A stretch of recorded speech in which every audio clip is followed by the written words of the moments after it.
Takže čau, vítám vás u dalšího unboxingu. Dnes bude hrávat 2K Czech, 2K Games. A pro jistotu jsem si složil, narychlo takový pásek, s kterým budu zakrývat CD klíče a tak dále. Takže a já bych vám chtěl teda ukázat, co jsem si dal za hru. Takže pozor, už jako určitě víte, že je to Mafia 2 a je to Special Extended Edition. Dobře. Takže jsou tady nějaké ukázky a tohle je teda hra. V tomto balíčku je hra.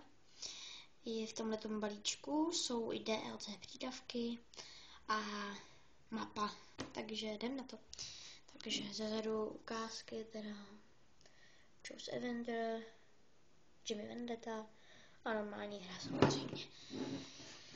Takže já myslím, že jsme připravení na unboxing a vytáhneme to. Tak, pod tím je to samý. Takže už myslím, že je zbytečný vám ukazovat, co to je. Dám všechno jednou rukou, to je takže zezadu je to teda stejný. Je to teda i pro XPčka samozřejmě. Já už mám teda zkušenosti s tím, že radši budu říkat, na který počítače to je. Že hodně lidí má ještě XPčko a právě jsem se setkal s jednou hrou, že jsem měl XPčko a ono to na XPčku nebylo. Takže jsem se jenom koukal na obal, takže počkejte. Pravačkou to bude určitě lepší. Jo. Tak. Dá se do toho dát. Takže jdeme rovnou k věci. Takže tohle je hlavní CDčko. To je vlastně jedno CDčko, jedno dvě CDčka. Já tady vidím dvojku, ale to asi ne, protože možná trošku. Takže tohle je CDčko s hlavní hrou. S hlavní hrou Mafia 2. Takže takhle. Dobře. Takže a tady jsou DLC přídavky. A přečtu vám teda, co tam do nich patří. Tak tady máme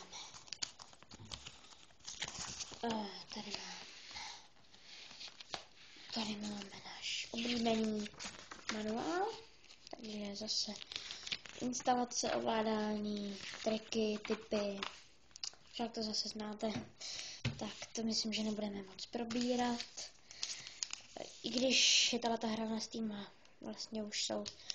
vlastně by vám to napsalo, že ty kódy už jsou použitý, ale pro jistotu. Tak, tady máme teda, co náš balíček obsahuje. Takže tento balíček obsahuje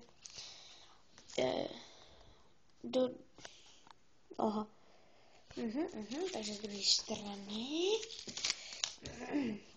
doplňkové oděvy a auta, takže Vegas balíček. Vám přidá dva obleky ve stylu Las Vegas a 2 luxusní auta. RNA Jade.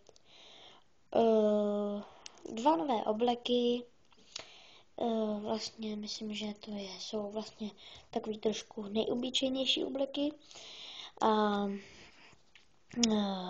Pak dostanete 2 auta, docela rychlý auta, takže pak tu máme Geyser, to je 2 nový sportovní auta a obleky ve stylu mechanik. A pak Vary Hero, to jsou 2 vojenský jeepy a 2 vojenské uniformy. Tak a pak teda doplňky Jimmyho zrada, Jimmyho pomsta a Joeova dobrodružství. Takže to je teda všechno. Takže já myslím, že to. A teda poslední jsem sliboval, je tam mapa Empire Bay, jak se jmenuje vaše město, v kterém hrajete. Takže to je ono. Taková velká mapa. Takže nahoře máme vysvětlivky nebo legendy. Takže to máte i v mapě. Takže tady ty pistole, to je obchod s pistolema. Klíč znamená tunění, výměna značek, tady kupování jako věcí pro krádeže, obchod s oblekama, tohle nevidím, pivo, to znamená bar, můžete se napít, hamburger, to je fast food, tam si můžete najíst, klíč, váš dům a tady to žlutý, tam v tom byly mi nakreslený, jak máte u pumpy, jak to strkáte do toho auta, takže to je přesně ono. Takže pumpa, můžete si načepovat, můžete si napumpovat vlastně palivo, benzín. Takže takhle to vypadá.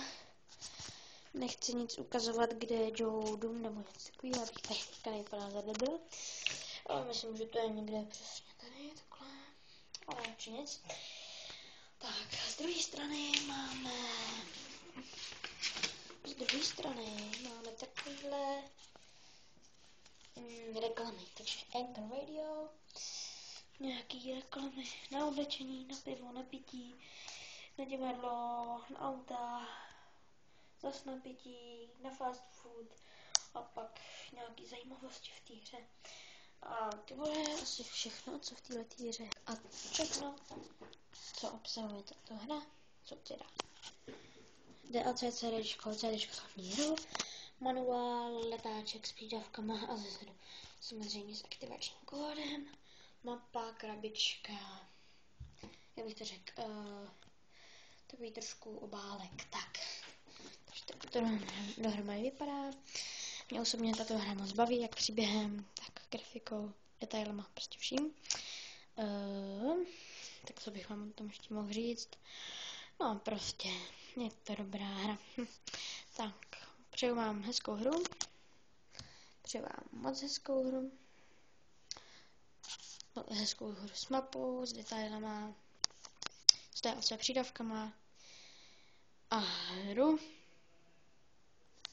s Mafii Special Extended Edition.